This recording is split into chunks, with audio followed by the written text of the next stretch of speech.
Let's go ahead and set up Sublime Text 3. We're going to start out with the basics, the basic editor, which will give us most of our functionality, and then we'll go on to install some plugins that will give you some hints and some suggestions on your code style, on errors you might have made. So let's go ahead and navigate to the site where we can download Sublime Text from. It's simply sublimetext.com/3. Make sure you install version 3.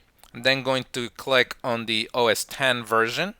Wait for that to download.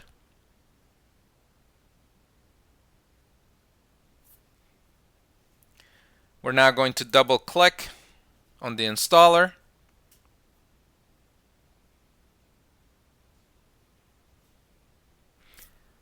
And once we see this window here, we can go ahead and drag and drop Sublime Text onto our applications. Let's go ahead and verify that that is in fact there, and it is.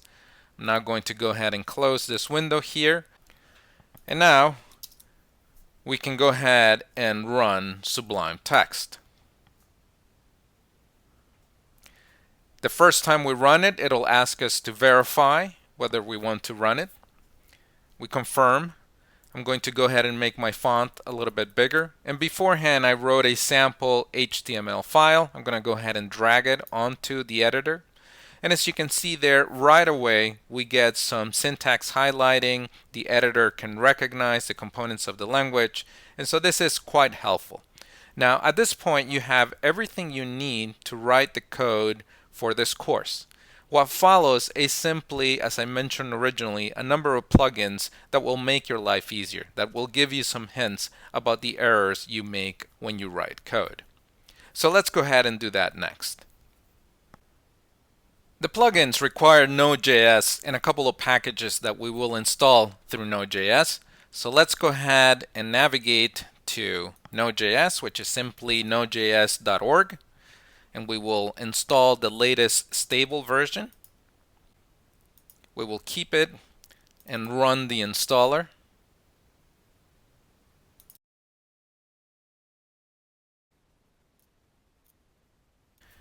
When it prompts you for a password, this will simply be your operating system password, the password with which you log into the machine. We can now go ahead and verify. We'll move this to trash since we don't need it anymore. We'll go ahead and verify that installation by opening up a terminal window. We can enter here node-v, which would tell us the version. And as you can see there, that has in fact been installed.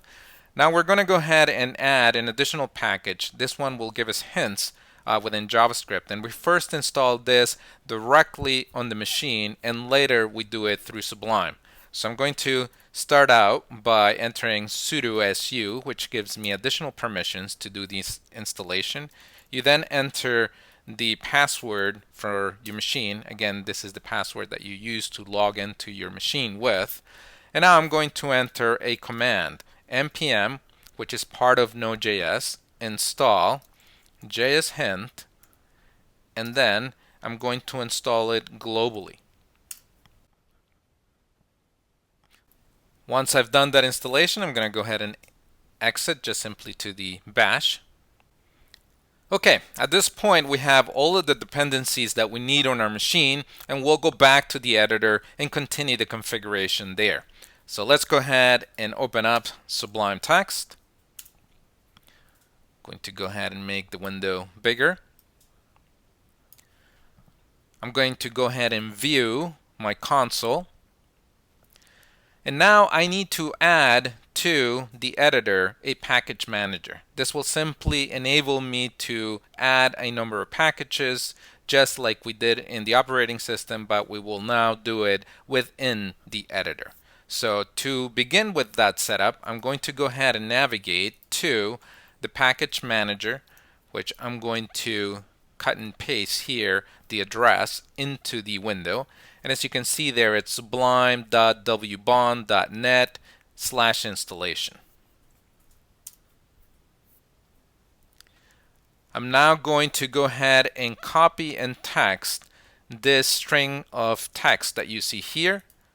I'm going to copy, and then I'm going to paste that into the console that you see here in the editor.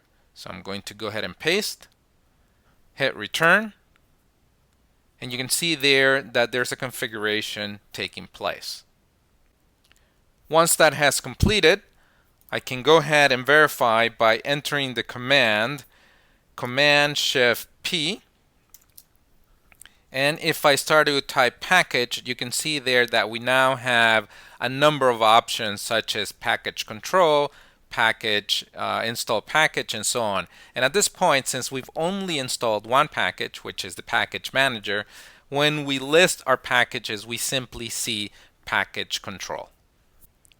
Next, we're going to install 3 plugins, and we will do all of that through the package manager. So let me go ahead and navigate back to the same place, and I will go to the option package control : install package.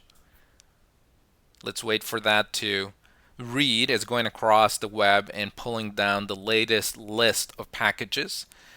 And the very first one I'm going to install is called Sublime Linter. This allows us to inspect the code and make sure that you install Sublime Text, the linter for Sublime Text 3, which is the first option here.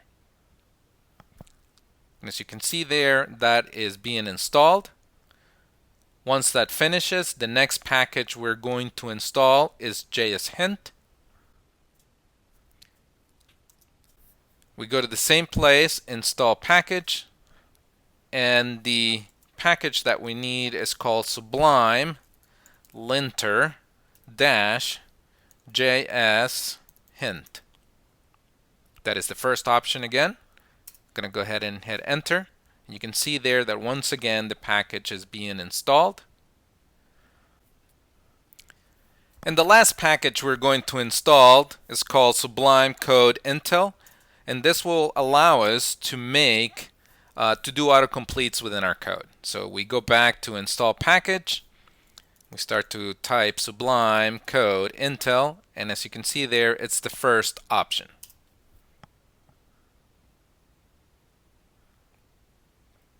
So you can see there in the status bar at the bottom of the window, we have the installation being performed and the communication reaching out.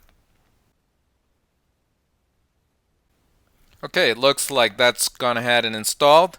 Let's go ahead and confirm by listing the packages. And as you can see there, we have package control, which was the first installation that we did, followed by Sublime Code Intel, Linter, and JS-Hint.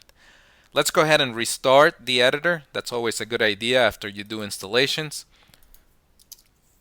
Sublime Text.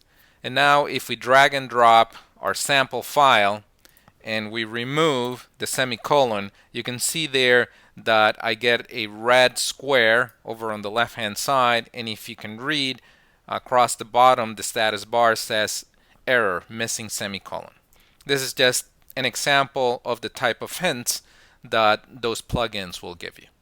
So let me just reiterate that all of this configuration is quite involved, but if you simply install the editor, that's all you need. The rest of the plugins and installation that we did is simply to make your life easier. So with that, I'll wish you happy coding and goodbye.